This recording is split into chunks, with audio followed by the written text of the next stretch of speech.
Everyone, this is James from Pierce Lyons and welcome to the latest episode of our Whiskey Shorts. And in this episode we're going to cover blending. So what is blending and what is a blended whiskey? It is the marriage generally of two or more different styles of spirit. And in Ireland we are very fortunate that we make three different styles of spirit in general: malt whiskey, pot still whiskey, grain whiskey.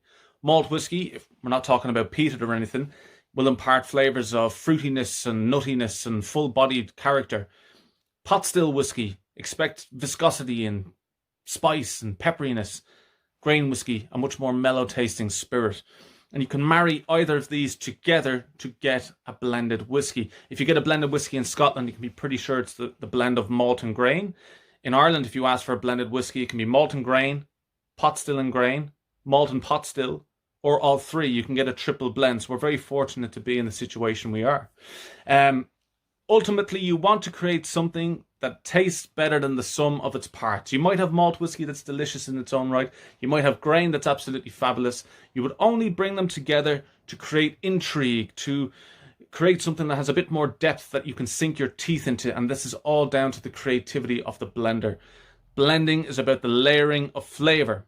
So this brings me on to the next point, which is Irish whiskey gets the majority of its flavour from the barrels. And you can only blend what you have in the maturation warehouse. And this is down to the maturation program that our blender will have set up and our distillers. So you might have something aging in ex-bourbon barrels, vanilla and caramel flavors, aging in Oloroso sherry butts, fruitiness, dried fruits, even woody tones, port pipes, rum barrels, cognac barrels, a whole plethora of barrels we can play with. We're very fortunate that we use barrels from the Town Branch Bourbon Distillery in Kentucky, and some of those barrels have had beer in it. So if we use a barrel that had ale in it, well, that's going to give us nice malty, sweet tones, cereal flavors. If we're going to use a barrel that had the Kentucky Stout in it, that's going to give us kind of a chocolate smoke. And so again, it's down to the creativity of the man blending the whiskies. So we have our components, we have our barrels, and the barrels are kind of like Lego pieces. You know, Connor Ryan's our blender, and he says, you know, one day you're building a car, and the next day you're building a boat, and that's how you fit it all kind of together. So the parameters, what are the parameters? Do you want to create a blend that could be bought weekly, regularly in the supermarket, that can be delicious on its own, but also the customer isn't afraid to put it into an Irish coffee, mixed drinks or cocktails? Or do you want to create something that's incredibly exclusive, an amazing retirement or birthday gift, or something that you could host a very exclusive tasting of, that's of a much higher price point? And so you would keep those parameters and situations in mind when you are blending them together.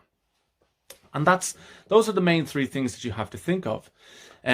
So what do you get when you blend malt with malt? Well, most people call it a blended malt. We have called it a marriage of malt. And so what this is a commentary on the Irish whiskey industry. This is about the re-evolution of our industry. And this is one of the first of its kind in recent years, where what we have done is we have sourced older malt from an older distillery and married it with malt that we have distilled ourselves. So that's malt, single malt whiskies from two different distilleries married together. This is our distillery exclusive, only limited to 888 bottles. And it is one of the most deep whiskies that I have tasted in a long time, that you can really sink your teeth into. Actually, let it have a bit of air, and it really helps. Our distillery is opening soon enough, so you'll be able to come in and taste it and sample it and once again enjoy it. We're coming back into a totally different world, but we're doing everything we can to get back up and running. Ultimately, to surmise, blending is about tradition, time and innovation all coming together. Thanks for tuning in, folks, and we hope to see you soon, and hope you're all staying safe. God bless.